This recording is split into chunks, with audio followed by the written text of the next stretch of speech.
दांडेली येथील तामीर cooperative credit सोसायटीमध्ये 5,09,00,000 रुपयांचा मोठा आर्थिक घोटाळा उघडकीस आला आहे. 17 मार्च 2021 ते 2 जानेवारी 2024 या कालावधीत झालेल्या गैरव्यवहाराची माहिती लेखापरीक्षण अहवालातून समोर आली आहे. सोसायटीच्या दांडेली शाखेच्या व्यवस्थापकासह एकूण 9 कर्मचाऱ्यांविरुद्ध गुन्हा दाखल करण्यात आलाय. सदस्यांच्या नावाने सुमारे 208 बनावट खाती उघडण्यात आल्याचे तपासात निष्पन्न झाले आहे. बनावट सोन्याचे दागिने गहाण ठेवून मोठ्या प्रमाणात कर्ज मंजूर करून घेतल्याचा आणि त्या पैशांचा गैरवापर केल्याचा आरोप आहे. संस्थेतील अंतर्गत संगनमतामुळे हा घोटाळा झाला असावा अशी शंका व्यक्त केली जात आहे. या घटनेमुळे खातेदारांमध्ये भीतीचं वातावरण निर्माण झालं असून त्यांच्या पैशांच्या सुरक्षिततेबाबत प्रश्नचिन्ह उपस्थित झालेत.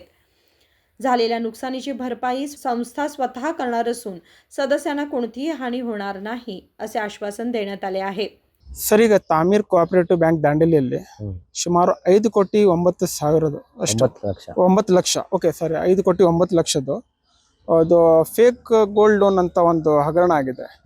ಇದರ ಬಗ್ಗೆ ಜನರೆಲ್ಲರೂ ಪ್ಯಾನಿಕ್ ಆಗ್ತಾ ಇದ್ದಾರೆ. ಇಂದು ಕೂಡ ನಾವು ಬ್ಯಾಂಕ್ ಕಡೆ ಹೋಗಿದ್ದಾಗ ಕೆಲವೊಂದು ಜನರು ಅಲ್ಲಿ ಬಂದು ದುಡ್ಡು ತೆಗಿಲಿಗೋಸ್ಕರ ನಿಂತಿದ್ದು ನಾನು ಕಂಡಿದ್ದೇವೆ. ಇದರ ಬಗ್ಗೆ ಫಸ್ಟ್ ನೀವು ಜನರಿಗೆ ಏನಾದರೂ ಸ್ಟೇಟ್ಮೆಂಟ್ ಕೊಡ್ತೀರಾ? ನಮ್ಮ ಸಂಸ್ಥೆ ದಾಂಡೇಲಿಯಲ್ಲಿ ಏನು ಹಗರಣ ಆಗಿದೆ ಬಂಗಾರದಾಗಿನದು ಆಗಿರೋದಂತೂ ನಿಜ. ಆದರೆ ನಾವು ಠೇವಣಿದಾರರಿಗೆ ಮತ್ತು ಷೇರುದಾರರಿಗೆ ಹೇಳಿಕೆ ಏನು ಬಯಸ್ತೀವಿ ಅಂದರೆ, ಯಾವುದೇ ಒಂದು ಠೇವಣಿದಾರರ ಅಕೌಂಟ್ ಆಗಲಿ ಬೇರೆ ಇದರಿಂದ ಯಾವುದೇ ಒಂದು ಹಗರಣ ಆಗಿದ್ದಿಲ್ಲ. ಆ ಅಕೌಂಟ್ ಡೆಪಾಸಿಟ್ ಹೋಲ್ಡರ್ ಏನಿದ್ದಾರೆ ಅವರು ಯಾವುದೇ ಒಂದು ಆತಂಕಕ್ಕೆ ಒಳಗಾಗುವಂಥ ಅವಶ್ಯಕತೆ ಇಲ್ಲ. ಯಾಕಂದರೆ ನಮ್ಮ ಸಂಸ್ಥೆ 130ರಿಂದ 150 ಕೋಟಿಯಷ್ಟು ಬಂಡವಾಳನ ಹೊಂದಿದೆ. ಅದೇ ರೀತಿ ಡೆಪಾಸಿಟನ್ನು ಕೂಡ ಹೊಂದಿದೆ. ಆ ಅಕೌಂಟ್ ಯಾವುದೇ ಡೆಪಾಸಿಟ್ ಹೋಲ್ಡರು ಆತಂಕಕ್ಕೆ ಒಳಗಾಗಬಾರ್ದು ಅಂತ ನಾವು ತಮ್ಮಲ್ಲಿ ಈ ನಿಮ್ಮ ಸುದ್ದಿವಾಹಿನಿ ಮೂಲಕ ಕೇಳ್ಕೊಳ್ತಾ ಇದ್ದೀವಿ. ಯಾಕಂದರೆ ಯಾವುದೇ ಕಸ್ಟಮರ್ಗೆ ಅವರು ಯಾವುದೇ ಒಂದು ಅಕೌಂಟನ್ನು ಇದು ಮಾಡಲಿಲ್ಲ. ಈ ಸಂಘದ ಸಿಬ್ಬಂದಿಗಳೇ ಸೇರಿ ಇದನ್ನು ನಕಲಿ ಬಂಗಾರನ ಇಟ್ಟು ತಮ್ಮ ಸ್ವಂತ ಬಳಕೆಗೋಸ್ಕರ ಈ ಹಗರಣನ ಮಾಡ್ಕೊಂಡಿದ್ದಾರೆ. ಅವರೇ ಫೇಕ್ ಅಕೌಂಟ್ಸ್ ಕ್ರಿಯೇಟ್ ಮಾಡಿದ್ದಾರೆ. ಅವರೇ ಫೇಕ್ ಅಕೌಂಟನ್ನು ಕ್ರಿಯೇಟ್ ಮಾಡಿ ಒಟ್ಟು ಎಷ್ಟು ಫೇಕ್ ಅಕೌಂಟ್ಸ್ ಕ್ರಿಯೇಟ್ ಮಾಡಿದ್ದಾರೆ? ಟೋಟಲ್ 42 ಕಸ್ಟಮರು, ಅಂದರೆ ಅವರಿಂದ 208 ಅಕೌಂಟ್ಗಳನ್ನು 800 ಅಕೌಂಟ್ ಬಂಗಾರದಾಗಿನ ಸಾಲನ ಮಾಡಿ ಆ ಹಣನ ಅವರು ತಮ್ಮ ಸ್ವಂತಕ್ಕೆ ಯೂಸ್ ಮಾಡಿಕೊಂಡು ಸಂಸ್ಥೆಗೆ ವಿಶ್ವಾಸಕ್ಕೆ ದ್ರೋಹ ಬಗ್ದಿದ್ದಾರೆ ಅವರು. ಈಗ ಸರ್, ಈಗ ಈ ಹಗರಣದಲ್ಲಿ ಒಟ್ಟು ಎಷ್ಟು ಜನರ ಮೇಲೆ ಈಗ ಕೇಸ್ ಈಗ ಸಂಬಂಧಪಟ್ಟ ಎಲ್ಲಾ ಸಿಬ್ಬಂದಿಗಳನ್ನ ನಾವು ತಾತ್ಕಾಲಿಕವಾಗಿ ಏನ್ ಮಾಡಿದ್ವಿ, ಅವರಿಗೆ ಡಿಸ್ಮಿಸ್ ಅಮಾನತ್ ಸಸ್ಪೆಂಡ್ ಮಾಡಿದ್ದೀವಿ. ಸಸ್ಪೆಂಡ್ ಮಾಡಿ ಅವ್ರ ಮೇಲೆ ಎನ್ಕ್ವೈರಿ ಚಾಲು ಆಗಿದೆ. ಮತ್ತೆ ಟೋಟಲ್ 9 ಜನ ಸರಾಫರ್ ಒಳಗೊಂಡು 9 ಜನನ ನಾವು FIR ತಗೊಂಡು 9 ಜನ FIR Dandeli town police station ಅಲ್ಲಿ ಅವ್ರ ಮೇಲೆ ಪ್ರಕರಣನ ದಾಖಲೆ ಮಾಡಿದ್ದೀವಿ ನಾವು. ಈಗ ಸರ್, ಸುಮಾರು 2017ರಿಂದ 2024ವರೆಗೆ ಈ ಹಗರಣ ಆಗಿದೆ. ಇದರ ನಡುವೆ ಆಗಿದೆ ಆಯ್ತಾ. ಈ ನಡುವೆ ಸುಮಾರು ಸತಿ ಆಡಿಟ್ ಕೂಡ ಆಗಿದೆ ಬ್ಯಾಂಕಿಂದು.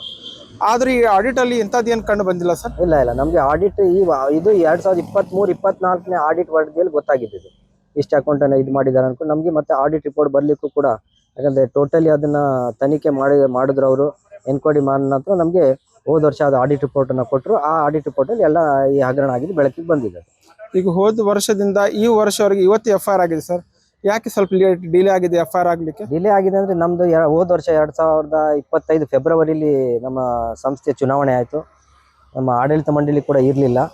ಆಗ ನಮಗೆ ಅಲ್ಲಿ ಅಡ್ಮಿನಿಸ್ಟ್ರೇಟರ್ ಆಡಳಿತಾಧಿಕಾರಿ ಕಾರವಾರ ಉಪನಿಬಂಧಕರನ್ನ ನೇಮಕ ಮಾಡಿದ್ರು. ಆಡಿಟ್ ರಿಪೋರ್ಟ್ ಬಂದ ನಂತರ ಅವ್ರ ಹತ್ರ ನಾವು ಈ ಹಗರಣ ಬಗ್ಗೆ ಅವ್ರ ಹತ್ರ ಹೇಳಿಸಿ ಅದರ ಬಗ್ಗೆ ಅವರಿಂದ ಮಾಹಿತಿಯನ್ನು ತಗೊಂಡು ಅವರ ಒಂದು ಮಾರ್ಗದರ್ಶನದಲ್ಲಿ ನಾವು ಸ್ವಲ್ಪ ಇದನ್ನ ಕಂಪ್ಲೇಂಟ್ ಮಾಡ್ಲಿಕ್ಕೆ ಸ್ವಲ್ಪ ತಡ ಆಗಿದೆ ಅಷ್ಟೇ. ಓಕೆ, ಕಂಪ್ಲೇಂಟ್ ಯಾವಾಗ ರಿಜಿಸ್ಟರ್ ಆಗಿದೆ ಸರ್? ನಿನ್ನೆ ಆಗಿದೆ? ಮೊನ್ನೆ ಆಗಿದೆ ಸರ್. ಕೊನೆ ಪ್ರಶ್ನೆ, ಈಗ ಈ 9 ಜನ ಇನ್ವಾಲ್ವ್ ಇದ್ದಾರೆ. ಇವ್ರು ಬರೀ 9 ಜನ ಇನ್ವಾಲ್ವ್ ಇದ್ದಾರೆ ಅಥವಾ ನಿಮ್ದು ತಾಮೀರ್ ಕೋಆಪರೇಟಿವ್ ಬೇರೆ ಏನಾದ್ರು ಮ್ಯಾನೇಜ್ಮೆಂಟ್ ಜನ ಇನ್ವಾಲ್ವ್ ಇದ್ದಾರೆ? ಯಾಕಂದ್ರೆ ಇಂಥ ಹಗರಣ ಇಷ್ಟು ದೊಡ್ಡ ಹಗರಣ ಆಗ್ಬೇಕಂದ್ರೆ ಯಾರಾದ್ರೂ ಮತ್ತೆ ಇನ್ವಾಲ್ವ್ಮೆಂಟ್ ಇದ್ದೇ ಇರುತ್ತೆ ಅಂತ ಹಿಂಗ್ ಜನರ ಮಾತಾಗಿದೆ. ಇಲ್ಲ, ಈಗ ನಮ್ಗೆ ಅದು ನಾವು ಯಾರ ಮೇಲೆ ಆರೋಪ ಮಾಡೋದಿದ್ರು ಅವರ ಒಂದು ಡಾಕ್ಯುಮೆಂಟೇಶನ್ ಬೇಕಾಗ್ತದೆ. ಈಗ ನಮ್ಗೆ ಈಗಿರೋ ಡಾಕ್ಯುಮೆಂಟೇಶನ್ ಪ್ರಕಾರ ಏನು ಈಗ ನಮ್ಮ ಸ್ಟಾಫ್ ಇದ್ದಾರೆ ಅವರೇ ಮಾಡಿದ್ದನ್ನು ಬೆಳಕಿಗೆ ಬರ್ತಾ ಇದೆ. ಮುಂದೆ ಪೊಲೀಸ್ ಎನ್ಕ್ವೈರಿ ಆಗ್ತದೆ. ಅದರ ನಂತರ ಬೆಳಕಿಗೆ ಬಂದ್ರೆ ಮುಂದೆ ಏನೇನಾಗ್ತದೆ ಅದು ನೋಡ್ಬೇಕಾಗ್ತದೆ. ಈಗ ಸದ್ಯದ ಮಟ್ಟದಲ್ಲಿ ಯಾವುದೇ ಆಡಳಿತ ಮಂಡಳಿ ಸದಸ್ಯರು ಇರೋದಂತ ನಮ್ಗಂತೂ ಯಾವುದೋ ಒಂದು ಇದಿಲ್ಲ, ಯಾವುದಕ್ಕೆ ಬಂದಿಲ್ಲ. ಈಗ ಸದ್ಯ ಅವ್ರ ಎಲ್ಲ ಸ್ಟಾಫ್ 9 ಜನ ಸಸ್ಪೆಂಡ್ ಅಲ್ಲಿ ಇದ್ದಾರೆ, ಸಸ್ಪೆಂಡ್ ಆಗಿದ್ದಾರೆ. ಅವರ ಏನು ನಮ್ಮ ವಸೂಲಿ ಬಗ್ಗೆ ನಾವು ಏನು ಮಾಡ್ತಿದೀವಿ ಅಂದ್ರೆ ಅವರ ಪ್ರಾಪರ್ಟಿ ಅಥವಾ ಏನಾರಿದ್ರೆ ಅದನ್ನ ಕಲೆಕ್ಟ್ ಮಾಡ್ತಾ ಇದ್ದೀವಿ. ಭಾಳ ಒಂದು 2-3-4 ಜನ ಸ್ಟಾಫ್ದು ಪ್ರಾಪರ್ಟಿನೂ ಕಲೆಕ್ಟ್ ಮಾಡಿದ್ದೀವಿ.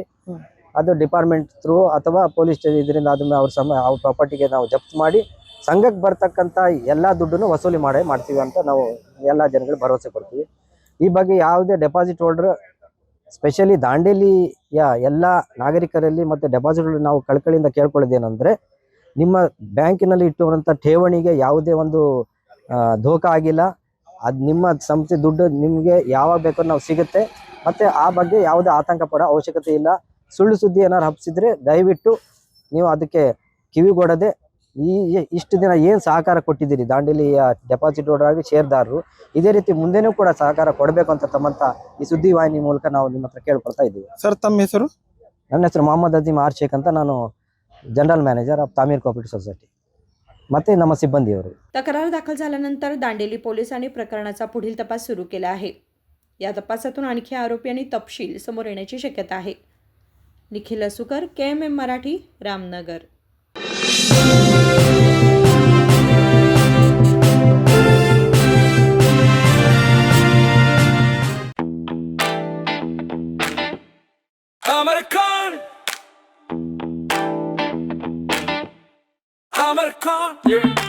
अमरकॉन कलेक्शन में आओ,